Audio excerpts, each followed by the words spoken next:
नमस्कार दोस्तों, आज हम लोग फिर से एक नए टॉपिक को लेकर उपस्थित हुए हैं। इस टॉपिक का नाम है नागर शैली में राम मंदिर। जैसा कि 22 जनवरी 2024 को राम मंदिर का उद्घाटन होने जा रहा है। आज हम लोग राम मंदिर के संदर्भ में विभिन्न तथ्यों और उसके निर्माण शैली के बारे में चर्चा करेंगे। चलिए चर्चा आरंभ करते हैं। सबसे पहले देखें, राम मंदिर का जो निर्माण किया जा रहा वो नागर शैली में। तो नागर शैली की विशेषता क्या है, पहले हम इन बिंदुओं पे चर्चा करेंगे, उसके बाद राम मंदिर पे चर्चा करेंगे। चलिए चर्चा आरंभ करते हैं। सबसे पहले देखें, नागर शैली जो है नगर शब्द से बना है। नगर यानी वह मंदिर जो नगरों में निर्माण किया जाता था, इसीलिए इसका नाम जो पड़ा नागर शैली। दूसरा, यह उत्तर भारत में मंदिर निर्माण की प्रचलित शैली है। तीसरा, यह हिमालय से लेके विंध्य पर्वत तक इसका विस्तार देखा गया है। यह शैली जो है डेवलप हुई थी 5वीं से 8वीं शताब्दी के बीच, काफी यह शैली विकसित हुई। उसके बाद इसमें आधार जो होता है, ये आधार जो होता है चतुष्कोणीय होती है, मतलब पूरा मंदिर आधार से शीर्ष तक, ये देख रहे हैं आधार से पूरा शीर्ष तक, ये क्या होता है चतुष्कोणीय, पूरा चतुष्कोणीय है। ठीक है। उसके बाद है इसकी जो मंदिर निर्माण की मूल विशेषता, मूल आधार होता है गर्भगृह, मशरक, नींव और दीवार के बीच का भाग, जंघा मतलब दीवार, कोपत, कर्निश, शिखर, गल, गर्दन, वार्तुकाला, अमलक और कुंभ। अब चलिए इसे हम लोग एक एक करके देखते चले जाते हैं। सबसे पहले देखें मूल क्या है, ये आधार है, ये आधार है जहां पर नींव डाला जाता है। उसके बाद एक चबूतरा का निर्माण किया जाता है, चबूतरे के ऊपर मंदिर को डेवलप किया जाता है। तो ये नींव हो गया, ये ऊंचा चबूतरा हो गया। उसके बाद जंघा उस वाला उसके बाद बोलते हैं गर्भगृह मशरक। गर्भगृह मशरक क्या हो गया, जो चबूतरे और ये दीवार के बीच का क्षेत्र जो हो जाता है, नींव और दीवार के बीच का भाग को गर्भगृह मशरक बोलते हैं। उसके बाद जंघा मतलब दीवार, ऐसे दीवार जो हम खड़ा करते हैं उसको जंघा बोलते हैं।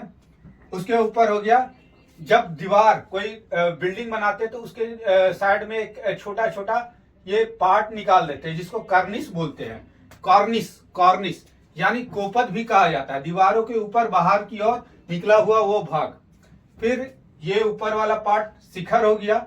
उसके ऊपर एक गल यानी गर्दन टाइप का होता है, जो हम उत्तर भारत के मंदिर निर्माण शैली की विशेषता है। फिर कलश या अमलक बोलते हैं, इस टाइप से एक चौड़ा सा ऊपर में गोल सा वर्तुलाकार एक बनाते हैं, गोलाकार, उसको अमलक बोलते हैं। ऐसे करके ये उठा हुआ रहता है, इसके ऊपर कलश और कलश के ऊपर ध्वज लगा हुआ रहता है, और ऊपर में कलश, उसके ऊपर ध्वज रहता है।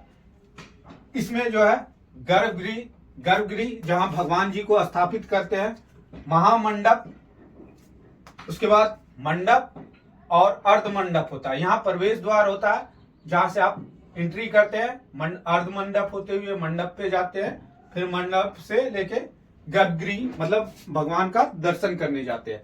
अब इसी शैली को हम लोग एक मान लीजिए एक कोई महिला बैठी हुई है और ये इस टाइप से पैर को फैलाए हुए, मतलब ऐसे सीधे बैठी हुई महिला, ऐसे पैर फोल्ड की हुई और ऐसे पैर फैलाई हुई है, ये अवस्था में ऐसे करके, ये जो है यही शैली जो है नागर शैली की विशेषता है। अब देखें तो ये जो पार्ट हो गया, यहां से हम लोग एंट्री करते हैं, ये चरण वाला पार्ट हो गया। इसके जैसे पैर ऊपर ऐसे ऊपर उठाते हैं, ऐसे करके ये ऊपर आता है, तो ये अर्धमंडप हो गया। उससे थोड़ा और ऊपर आए तो ये मंडप वाला इलाका हो गया। और सबसे ऊपर जो घुटना होता है, घुटने वाला पार्ट जो हो गया वो महामंडप हो गया। उसके बाद महिलाएं जहां बैठी रहती है, ये पार्ट जो हो गया, ये गर्भगृह वाला पार्ट हो गया। और ये हो गया, ऊपर चले गए तो ये शिखर वाला भाग हो गया, और गर्दन ये गला वाला पार्ट हो गया, और ऊपर में आमलस कलश जो रखते हैं वो ऊपर वाला ये पार्ट हो गया माथा। तो इस शैली में राम मंदिर का निर्माण किया गया है। इसी प्रकार से ये नागर शैली की विशेषता है। चलिए अब हम लोग राम मंदिर के संदर्भ में एक एक तथ्य के बारे में जानेंगे। राम मंदिर के तथ्य के संदर्भ में देखें तो स्थान अयोध्या, मुख्य वास्तुकार चंद्रकांत सोमपुरा, निखिल सोमपुरा और आशीष सोमपुरा है। निर्माण कंपनी L&T यानी लार्सन एंड ट्यूब्रो कंपनी। परियोजना प्रबंधक TCEL Tata consulting engineers limited. Important ये दोनों है पीटी के पॉइंट ऑफ व्यू से। मूर्तिकार अरुण योगीराज जो मैसूर से हैं। गणेश भट्ट और सत्यनारायण पांडे। इसके बाद देखें वास्तुशिल्प नागर शैली में। भूमि पूजन 5 अगस्त 2020 को, बहुत इंपॉर्टेंट। उद्घाटन 22 जनवरी 2022 को। उपयोग सामग्री में देखें तो कौन सा है? राजस्थान भरतपुर अलवर के बंसी पहाड़पुर से गुलाबी पत्थर का प्रयोग किया गया है पूरे बिल्डिंग को निर्माण में के लिए। चबूतरे ग्रेनाइट के बने हैं। जड़ाई का कार्य के लिए सफेद संगमरमर का और साथ में रंगीन संगमरमर का प्रयोग किया गया है। मंदिर के दरवाजे के निर्माण के लिए सागौन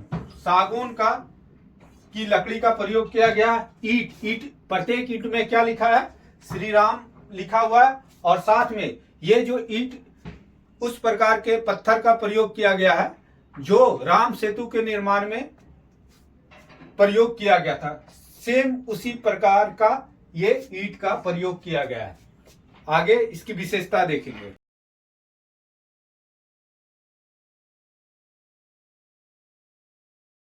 राम मंदिर की विशेषता क्या है? सबसे पहले तो देखें यह नागर शैली में निर्मित है जिसे हम चर्चा कर चुके हैं। 3 मंजिला है।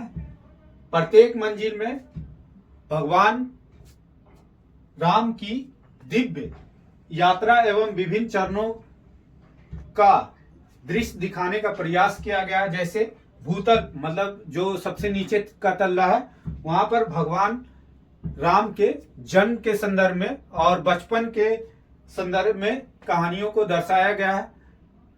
प्रथम तल्ला पे गर्भगृह का निर्माण किया गया और अन्य जीवन की घटनाओं को दिखाने का प्रयास किया गया है भगवान राम जी के। तीसरा जो है मंदिर, प्रतिष्ठित मंदिर में कुल 5 मंडप का निर्माण किया गया है। नृत्य मंडप, रंग मंडप, सभा मंडप, प्रार्थना मंडप और कीर्तन मंडप। कुल इस पूरे मंदिर में 44 दरवाजे हैं। मंदिर के खंभे और दीवार देवी देवताओं की मूर्तियों के साथ साथ भारत की जो सदियों पुरानी प्राचीन इतिहास है उसको भी दर्शाने का प्रयास किया गया है मंदिर के खंभे और दीवारों पर। फिर मंदिर परिसर पूरा जो है एक आयताकार प्रकोष्ठ से घिरा है। यानी ये राम मंदिर है, मान लीजिए इसे चारों ओर एक आयताकार प्रकोष्ठ से घिरा गया और इसके हर कोने पे एक मंदिर का निर्माण किया गया है जिसके चारों कोनों पे मंदिर बनाया गया। कौन कौन देवता है उनमें? तो सूर्य देवता है, फिर है देवी भगवती का, गणेश का और शिव भगवान की मूर्तियों को मंदिर का निर्माण किया गया। फिर मंदिर परिसर के उत्तरी और दक्षिणी भाग, तो उत्तरी भाग में अन्नपूर्णा माता का मंदिर है और दक्षिणी भाग में भगवान हनुमान का मंदिर बनाया गया है। इस प्रकार हम लोगों ने राम मंदिर के संदर्भ में विभिन्न तथ्यों के बारे में और इसकी विशेषता के बारे में चर्चा किए हैं।